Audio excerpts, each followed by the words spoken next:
வணக்கம். நீங்கள் இணைந்திருப்பது சமூகத்தின் பிரதான செய்திகளோடு. செய்திகளுக்காக உங்களுடன் இணைந்து கொள்ளும் நான் ரவிச்சந்திரன் ஜோண்டோஸ்லி. பிரதான செய்திகளுக்குள் செல்வதற்கு முன்னர் முதலில் தலைப்புச் செய்திகள்.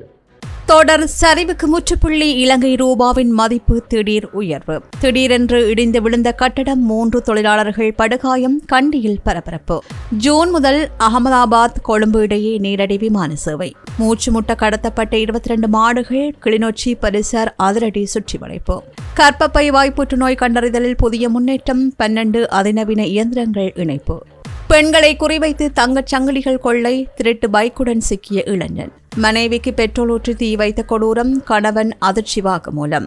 மே 26 முதல் தீவிரமடையும் தென்மேற்கு பருவமழை. மக்களே அவதானம். கால்நடைகளுக்கு புல் வெட்டிக் கொண்டிருந்த வயோதிபர் யானை தாக்கி பலி. அம்பாறையில் சோகம். அவை முதல் தலைப்புச் செய்திகள். இனி தொடர்பென விரிவான செய்திகள். Fourth Monkey Connect. AI works for you. உலகம் முழுவதும் தமிழர்களுக்கான AI WhatsApp business connect. Business தேடுறீங்களா? வாட்ஸ்அப் போதும். எந்த நாட்டிலிருந்தும் பதிவு செய்ய தயாராயிருங்க. Coming soon. கடந்த சில நாட்களாக வீழ்ச்சியடைந்து வந்த இலங்கை ரூபாவின் மதிப்பு வெள்ளிக்கிழமை அன்று அமெரிக்க டாலருக்கு நிகராக 2.7 வீதத்தால் குறிப்பிடத்தக்க அளவில் அதிகரித்துள்ளதாக ப்ளூம்பெர்க் இணையதளம் தெரிவித்துள்ளது. இது 2023 ஆண்டு மார்ச் மாதத்திற்கு பின்னர் ரூபா பதிவு செய்த மிகப்பெரிய ஒருநாள் வளர்ச்சியாகும் என்று அதில் குறிப்பிடப்பட்டுள்ளது. அதன்படி அன்றைய தினம் ஆசியாவிலேயே மிகச்சிறந்த முறையில் செயல்பட்ட நாணயமாக இலங்கை ரூபா மாறியுள்ளது. சர்வதேச நாணய நிதியம் மற்றும் ஆசிய அபிவிருத்தி வங்கி ஆகியவற்றிடமிருந்து இலங்கைக்கு நிதி கிடைக்கவுள்ள நிலையில் சந்தையில் உள்ளவர்கள் தங்களிடமுள்ள டாலர்களை விற்பனை செய்ய முற்பட்ட போது ரூபா வலுவடைவதற்கு காரணம் என்று அரசாங்கம் தெரிவிப்பதாக அந்த இணையதளத்தில் குறிப்பிடப்பட்டுள்ளது. இதேவேளை ரூபாவின் மதிப்பை இஷ்டப்படுத்துவதற்காக தனிப்பட்ட வாகன இறக்குமதியின் மீது கூடுதல் கட்டணத்தை விதிப்பதற்கு அரசாங்கம் நடவடிக்கை எடுத்துள்ளதாக ப்ளூம்பெர்க் இணையதளம் சுட்டிக்காட்டியுள்ளது. அத்துடன் மத்திய வங்கியும் தேவையான சந்தர்ப்பங்களில் சந்தை நடவடிக்கைகளில் தலையிடும் என்று தெரிவித்துள்ளதாக அதில் மேலும் குறிப்பிடப்பட்டுள்ளது. வீட்டி கேஷ் அண்ட் கரி வீட்டி சூப்பர் ஸ்டோரின் கல்யாணி அன்னபூரணி பிராண்டில் அன்றாட வாழ்க்கையின் அனைத்து பொருட்களையும் ஒரே இடத்தில் பெற்றுக்கொள்ள வீட்டி கேஷ் அண்ட் கரி பாரிஸின் லாட்சப்பல். கண்டி நகரில் தனியார் 5 மாடி கட்டடத்தில் மேற்கொள்ளப்பட்ட கூடுதல் நிர்மாண பணிகளின் போது ஏற்பட்ட திடீர் இடிபாடில் 3 கட்டுமான தொழிலாளர்கள் படுகாயமடைந்துள்ளனர். கண்டி கொட்டுக்கொடல வீதிக்கு அருகிலுள்ள எரிபொருளப்பு நிலையத்திற்கு அண்மையில் அமைந்துள்ள குறித்த கட்டடத்தின் வெளிப்புறத்தில் இன்று மதியம் கட்டுமான பணிகள் இடம்பெற்றுக் கொண்டிருந்த போது கட்டடத்தின் ஒரு பகுதி திடீரென்று இடிந்து விழுந்ததாக தெரிவிக்கப்படுகின்றது. இந்த விபத்தில் பணியில் ஈடுபட்டிருந்த 3 தொழிலாளர்கள் இரும்பு கம்பிகள் மற்றும் சீமெந்து கான்கிரீட் சேவைகளுக்குள் சிக்கி கடுமையாக காயமடைந்தனர்.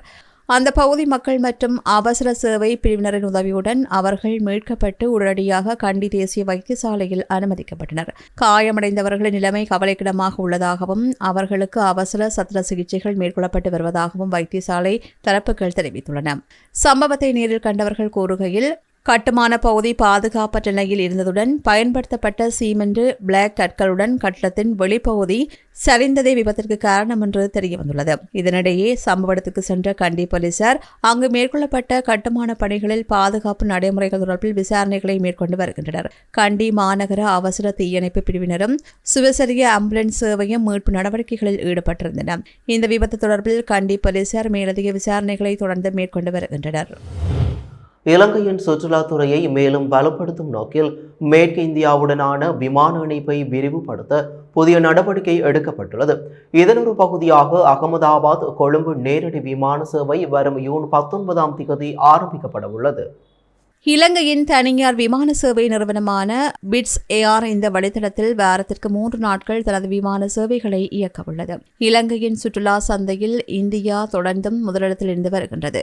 இதுகுறித்து சினமன் ஹோட்டல்ஸ் அண்ட் ரிசார்ட் அமைப்பின் பிரதிநிதி கமல் முனசிங்க ஊடகங்களிடம் தெரிவிக்கையில், கடந்த ஆண்டில் மாத்திரம் இந்தியாவிலிருந்து சுமார் 5 லட்சம் சுற்றுலா பயணிகள் இலங்கை வந்துள்ளதாகவும் இந்த ஆண்டில் இந்த எண்ணிக்கை மேலும் அதிகரிக்கும் என்று எதிர்பார்ப்பதாகவும் குறிப்பிட்டுள்ளார். இந்தியாவின் ஏனைய முக்கிய நகரங்களிலிருந்து நேரடி வான்வழி தொடர்புகள் ஏற்கனவே காணப்பட்ட போதிலும் குஜராத் மாநிலத்தின் அகமதாபாத் நகரம் இதுவரையில் இலங்கை சுற்றுலாத்துறையால் முழுமையாக பயன்படுத்தப்படாத ஒரு பெரும் சந்தையாக காணப்பட்டதாக அவர் சுட்டிக்காட்டியுள்ளார்.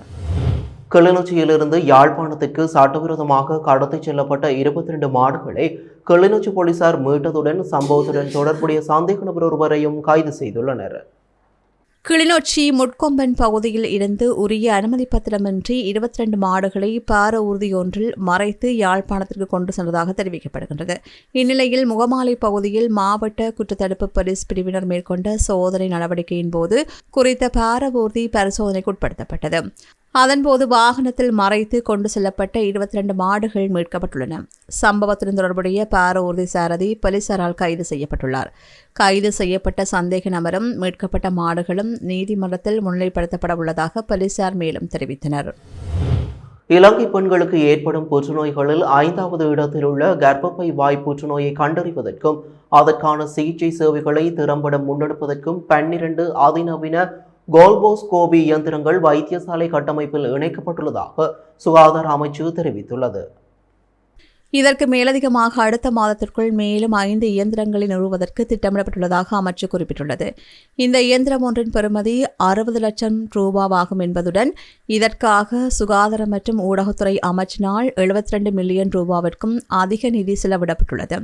அனுராதபுரம், பதுளை, மட்டக்களப்பு, யாழ்ப்பாணம், குருநாகல், டி சொய்சா மகளிர் வைத்தியசாலை, கண்டி, கம்பகா, மாத்தறை, முனராகலை, புத்தளம் மற்றும் ஹம்பாந்தோட்டை ஆகிய மாவட்டங்களின் பிரதான வைத்தியசாலைகளில் தற்போது இந்த இயந்திரங்கள் நிறுவப்பட்டுள்ளன.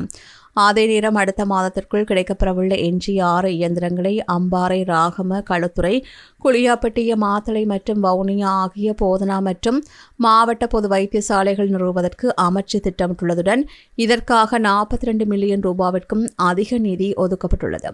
தற்போது நாட்டில் ஆண்டுதோறும் சராசரியாக 1200 புதிய நோயாளர்கள் அடையாளம் காணப்படுவதுடன் முறையான சிகிச்சை கிடைக்காமை காரணமாக வருடத்திற்கு சுமார் 180 நோயாளர்கள் உயிரிழக்கின்றார்கள் என்றும் தேசிய புற்றுநோய் தடுப்பு திட்டத்தின் தரவுகள் கூறுகின்றன. பெரிய வெங்காய விதை உற்பத்தி கிராமம் ஒன்றை ஆரம்பிப்பதற்கான ஏற்பாடுகள் செய்யப்பட்டுள்ளதாக விவசாய திணைக்களம் தெரிவித்துள்ளது. இதற்கமைய அனுராதபுரம் நாற்றத்துவ குடியேற்ற பகுதியை இவ்வாறு பெரிய வெங்காய விதை உற்பத்தி கிராமமாக அபிவிருத்தி செய்ய நடவடிக்கை எடுக்கப்பட்டுள்ளதாக அந்த திணைக்களத்தின் படைப்பாளர் பி. சிசிரகுமார் தெரிவித்துள்ளார். நாட்டின் வருடாந்த பெரிய வெங்காய தேவை 3,25,000 மெட்ரிக் டன்களாகும். இருப்பினும் உள்நாட்டில் சுமார் 50,000 மெட்ரிக் டன் பெரிய வெங்காயமே உற்பத்தி செய்யப்படுவதாக புள்ளி விவரங்கள் தெரிவிக்கின்றன. இந்த வருடத்திற்குள் உள்நாட்டு உற்பத்தியை 70,000 மெட்ரிக் டன் வரையில் அதிகரிக்கும் நோக்கில் இந்த திட்டத்தை நடைமுறைப்படுத்த விவசாய திணைக்களம் திட்டமிட்டுள்ளது. இதன்படி தரமான பெரிய வெங்காய விதைகளை உள்நாட்டிலேயே உற்பத்தி செய்து விதை இறக்குமதிக்காக செலவிடப்படுகின்ற செலவை குறைக்கும் நோக்கில் இந்த திட்டம் ஆரம்பிக்கப்பட உள்ளது. இதன் ஆரம்ப விழா நாளை இடம்பெறவுள்ளதாக விவசாய திணைக்கள பணிப்பாளர் பி. சிசிரகுமார் மேலும் தெரிவித்துள்ளார். மேல் மாகாணத்தின் பல பகுதிகளில் பெண்களின் கழுத்தில் அணிந்திருந்த தங்க சங்கிலிகளை கொள்ளையிட்ட சந்தேக நபர் ஒருவர் மேல் மாகாண தெற்கு பிராந்திய குற்றத்தடுப்பு பிரிவினரால் கைது செய்யப்பட்டுள்ளார்.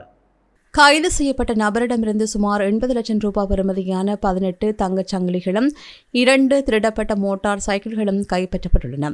மேலும் சந்தேக நபரிடமிருந்து 17 கிராம் 800 மில்லிகிராம் ஐஸ் போதைப் பொருளும் கண்டுபிடிக்கப்பட்டுள்ளதாக போலீசார் தெரிவித்தனர்.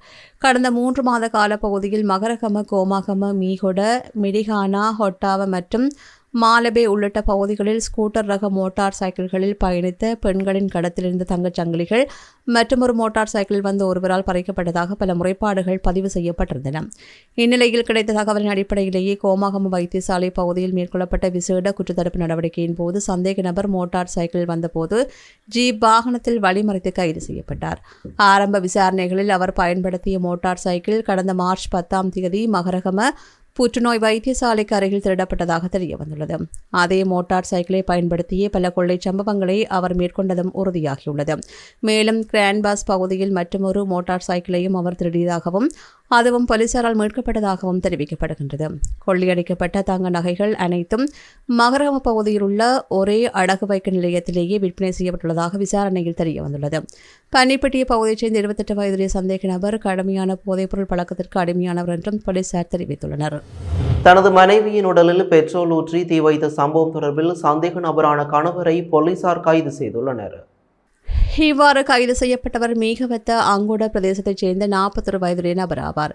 கடந்த 18ஆம் தேதி மாலை 5:30 மணியளவில் முச்சக்கர வண்டி ஒன்றில் வந்த அவர் குறித்த பெண்ணின் தலையில் பெட்ரோல் ஊற்றி தீ வைத்துவிட்டு தப்பியோடியுள்ளார். இதனால் பலத்த தீக்காயமடைந்த பெண் உடனடியாக வைத்தியசாலையில் அனுமதிக்கப்பட்டதுடன் தற்போது வரையில் கொழும்பு தேசிய வைத்தியசாலையின் தீவிர சிகிச்சை பிரிவில் சிகிச்சை பெற்று வருகின்றார். அவரது முகம் மற்றும் மார்பு பகுதிகளில் பலத்த தீக்காயங்கள் ஏற்பட்டுள்ளதால் அவர் மிகவும் ஆபத்தான நிலையில் உள்ளதாக வைத்தியசாலை வட்டாரங்கள் கூறுகின்றன. எனினும் அவரிடமிருந்து தற்போது மரண வாக்குமூலம் பெறப்பட்டுள்ளதாக போலீசார் குறிப்பிட்டுள்ளனர். இந்த சம்பவம் குறித்து நடத்தப்பட்ட முதற்கட்ட விசாரணைகளில் இந்த பெண்ணின் சட்டப்பூர்வ கணவரே இந்த தீ வைப்பு மேற்கொண்டுள்ளார் என்பது தெரியவந்துள்ளது. இதற்கமைய செயற்பட்ட போலீசார் இன்று முல்லேரியா போலீஸ் பிரிவில் வைத்து சந்தேக நபரை கைது செய்தனர். அவரிடம் பெறப்பட்ட வாக்குமூலத்தின் அடிப்படையில் இந்த குற்றத்திற்கு பயன்படுத்தப்பட்ட பெட்ரோல் போத்தலும் முச்சக்கர வண்டியும் போலீஸ் பொறுப்பில் எடுக்கப்பட்டுள்ளன. தீ வைத்தது தனது சொந்த மனைவிக்கு என்று சந்தேக நபர் ஒப்புக்கொண்டுள்ளார். இவர்கள் இருவரும் தங்களது முந்தைய திருமணங்களிலிருந்து சட்டபூர்வமாக விவாகரத்து பெற்ற பின்னரே ஒருவருக்கொருவர் திருமணம் செய்து கொண்டுள்ளதாக தகவல்கள் தெரிவிக்கின்றன. எனினும் தனது மனைவி பல்வேறு நபர்களுடன் பழகியதாகவும் பல நாட்களாக வீட்டிற்கு வராமல் இருந்ததாகவும் சந்தேக நபர் வாக்குமூலம் அளித்துள்ளார். அவருக்கு எவ்வளவு அறிவுரை கூறினாலும் அவர் தொடர்ந்தும் அவ்வாறு நடந்து கொண்டதாக கணவன் தெரிவித்திருக்கின்றமை குறிப்பிடத்தக்கது. கைது செய்யப்பட்ட சந்தேக நபர் இதற்கு முன்னர் எந்தவொரு குற்றச்செயலும் அல்லது குற்றச்சாட்டிலும் சிக்காத முச்சக்கர வண்டி ஓட்டுநராக பணியாற்றிய ஒருவர் என்று பிரதேசவாசிகள் தெரிவித்ததாக போலீசார் மேலும் தெரிவித்தனர். வவுனியாவில் சிங்கள மக்களால் போர் வெற்றி நாள் நிகழ்வுகள் இன்று நினைவு கூறப்பட்டன. வவுனியா பழைய பேருந்து நிலைய பகுதியில் அமைந்துள்ள ராணுவ சிலைக்கு இதன்போது சிறப்பு மரியாதை செலுத்தப்பட்டது. இந்த நிகழ்வில் பௌத்த மதகுருமார்கள் மற்றும் சிங்கள மக்கள் கலந்து கொண்டனர்.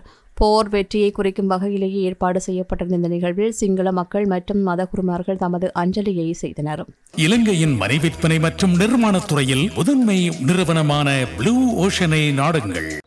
எதிர்வரும் மே 26 அல்லது 27ஆம் தேதிகளில் தென்மேற்கு பருவப்பெயர்ச்சி காலநிலை நாட்டை வந்தடையக்கூடும் என்பதால் அந்த நாட்களில் நாட்டின் தென்மேற்கு பிராந்தியத்தில் மழை வீழ்ச்சி அதிகரிக்கக்கூடும் என வளிமண்டலவியல் திணைக்களம் எதிர்ப்பு கூறியுள்ளது. தென்மேற்கு பருவக்காற்று படிப்படியாக நிலை பெற்று வந்தமையினால் கடந்த நாட்களில் நாட்டின் தென்மேற்கு பகுதியில் பலத்த மழை பெய்திருந்தது. சில பகுதிகள் 200 முதல் 300 மில்லிமீட்டருக்கும் அதிகமான மழை வீழ்ச்சி பதிவாகியிருந்ததால் பிரதான ஆறுகளின் நீர்மட்டம் உயர்ந்து வெள்ளப்பெருக்கு ஏற்பட்டிருந்தது. எனினும் நேற்று பலத்த மழை பெய்யாததால் ஆறுகள் நீர்மட்டம் தற்போது குறைவடைந்து வருகின்றது. இதன்படி கழனிகங்கையின் நீர்மட்டம் தற்போது வளமைக்கு திரும்பியுள்ளதாக நீர்ப்பாசன திணைக்களம் இன்று முற்பகல் வெளியிட்டுள்ள அறிக்கையில் தெரிவித்துள்ளது. எனினும் கழுகங்கையின் மில்லகந்தை பகுதியில் இன்னமும் சிறு அளவிலான வெள்ளமே காணப்படுகின்றது. கழுகங்கையின் கிளையாறான குடாகங்கையின் மில்லகந்தை நீர்மானி இன்று முற்பகல் 8 மணிக்கு 6.51 மீட்டராக பதிவாகியிருந்தது. இதன் நீர்மட்டம் படிப்படியாக குறைந்து வந்தாலும் அது இன்னமும் அனர்த்த மட்டத்திலேயே காணப்படுவதாக தெரிவிக்கப்படுகின்றது. இதன் காரணமாக கொரோனை வல்பெட்டிய பகுதியை சுற்றியுள்ள தாழ்நிலங்கள் இன்னமும் வெள்ளத்தில் மூழ்கியுள்ளதுடன் புலட் சிங்கள கடற்துறை வீதி தீயகடுவ பகுதியில் வெள்ளத்தில் மூழ்கியுள்ளதால் போக்குவரத்து பாதிக்கப்பட்டது. அத்துடன் கழுகங்கையின் நீர்மட்டமும் புட்டுபாவுல மற்றும் எல்லாகவ ஆகிய பகுதிகள் இன்னமும் அவதானிக்க வேண்டிய மட்டத்தில் உள்ளது. இதேவேளை அத்தனகல ஓயாவின் நீர்மட்டம் குறைவடைந்து வந்தாலும் துணுமலை சுற்றியுள்ள மக்கள் இன்னமும் விழிப்புடன் இருக்குமாறு நீர்ப்பாசன திணைக்களம் அறிவித்துள்ளது. அத்தனகல ஓயா வான் பாய்ந்ததால் ஜாகல பாரிஸ் பிரேரா மாவத்தை மற்றும் சுதுவெல்ல ஆகிய பகுதிகளில் உள்ள பல வீடுகள் இன்னமும் வெள்ளத்தில் மூழ்கியுள்ளன. கடந்த வருடம் இறுதியில் ஏற்பட்ட டித்பா புயலினால் சேதமடைந்த பாரிஸ் பிரேரா மாவத்தையின் ஆரம்ப பகுதியில் உள்ள கால்வாய் பக்கச்சுவர் இதுவரையில் புனரமைக்கப்படாத இந்த வெள்ளத்திற்கு காரணம் என்று பிரதேசவாசிகள் கவலை வெளியிட்டுள்ளனர். அம்பாறை திருக்கோவில் வட்டமடு பகுதியில் காட்டு யானை தாக்கியதில் நபர் ஒருவர் உயிரிழந்துள்ளார். உயிரிழந்தவர்கள் நாவக்காடு பகுதியைச் சேர்ந்த 63 வயதுடையவர் என்று தெரியவந்துள்ளது. கால்நடைகளுக்கு புல் வெட்டி கொண்டிருந்த போது குறித்த நபர் காட்டு யானையின் தாக்குதலுக்கு இலக்கானதாக விசாரணையில் தெரியவந்துள்ளதாக போலீசார் தெரிவித்தனர். உயிரிழந்தவரின் சடலம் திருக்கோவில் வைத்தியசாலையின் பிரேத அறையில் வைக்கப்பட்டுள்ளதாக போலீசார் தெரிவித்தனர். மஸ்கெலியா புனித சூசையப்பர் ஆலயத்தின் வருடாந்த திருவிழா இன்று காலை திருப்பள்ளி அருட்தந்தை டொமினிக் தலைமையில் நடைபெற்றது. நுவரெலியா பிளாக்ஃபூல் நம் மாதா உயர்நிலைக் கல்லூரியின் அதிபரான அருட்தந்தை சிவந்த ரொட்ரிகோ அடிகளார் விசேடமாக திருப்பலியை ஒப்புக் கொடுத்தார். இன்றைய திருவிழாவை முன்னிட்டு காலை 9 மணியளவில் திருவிழாவில் பங்கேற்ற விருந்தினர்கள் மற்றும் அதிதிகளுக்கான வரவேற்பு நிகழ்வுகள் இடம்பெற்றன. திருப்பலியை தொடர்ந்து புனித சூசையப்பர் திருச்சிறுவ பவனி ஆலய வளாகத்திலிருந்து ஆரம்பிக்கப்பட்டது. வாகனத்தில் அலங்கரிக்கப்பட்ட புனித சூசையப்பர் திருச்சிரூபம் பக்தர்கள் புடைசூழ ஊர்வலமாக நகரின் பிரதான வீதி வழியாக எடுத்துச் செல்லப்பட்டது. பவனி போலீஸ் நிலையம் மற்றும் எரிபொன்றாப்பு நிலையம் வரையிலும் சென்று பின்னர் 2ஆம் வீதி மற்றும் ஆலய வீதி வழியாக மீண்டும் புனித சூசையப்பர் ஆலயத்தை வந்தடைந்தமை குறிப்பிடத்தக்கது. இத்துடன் சமூகத்தின் செய்திகள் நிறைவு பெறுகின்றது. தொடர்ந்தும் சமூகத்தின் செய்திகளோடு இணைந்திருங்கள். நன்றி, வணக்கம். எமது RIP பேச்சுக்கு கிடைத்த மரண அறிவித்தல்கள். யாழ்ப்பாணம் அளவட்டியை பிறப்பிடமாகவும் மன்னாகம் மற்றும் பிரித்தானியா லண்டன் ஆகிய இடங்களை வாழ்விடங்களாகவும் கொண்டிருந்த திரு தனபால சிங்கம் நவரத்ன சிங்கம் அவர்கள் 21/5/2026 வியாழக்கிழமை அன்று காலமானார். யாழ்ப்பாணத்தை பிறப்பிடமாகவும் கொழும்பு மற்றும் கனடா ஆகிய இடங்களை வாழ்விடங்களாகவும் கொண்டிருந்த திரு சின்னத்துரை பாலசுப்ரமணியம் அவர்கள் 8/5/2026 வெள்ளிக்கிழமை அன்று காலமானார். களுத்துறை குளோடன் தோட்டத்தை பிறப்பிடமாகவும் களுத்துறையை வதிவிடமாகவும் கொண்டிருந்த திரு முத்து குமாரலிங்கம் அவர்கள் 21/5/2026 வியாழக்கிழமை அன்று காலமானார். திருகோணமலை நிலாவளியை பிறப்பிடமாகவும் திருகோணமலையை வதிவிடமாகவும் கொண்டிருந்த திரு கணபதி பிள்ளை லட்சுமணன் அவர்கள் 23/5/2026 சனிக்கிழமை அன்று காலமானார். மேலே அறிவிக்கப்பட்ட அனைத்து மரண அறிவித்தல் இறுதிக்கிரியை பற்றிய தகவல்களை அறிந்து கொள்ள ரிப் பேஜை பார்வையிடுங்கள். இதற்கான லிங்க் கீழிருக்கும் டிஸ்கிரிப்ஷனில் பார்வையிடலாம். இது போன்ற செய்திகளை தெரிந்து கொள்ள சமூகம் நியூஸ் சேனலை சப்ஸ்கிரைப் செய்து அருகில் உள்ள பெல் பட்டனை கிளிக் செய்யுங்கள். மேலும் இது போன்ற செய்திகளை உடனுக்குடன் தெரிந்து கொள்ள சமூகமீடியா.com என்ற இணையதளத்தின் வாயிலாகவும் எங்களுடன் இணைந்திருங்கள்.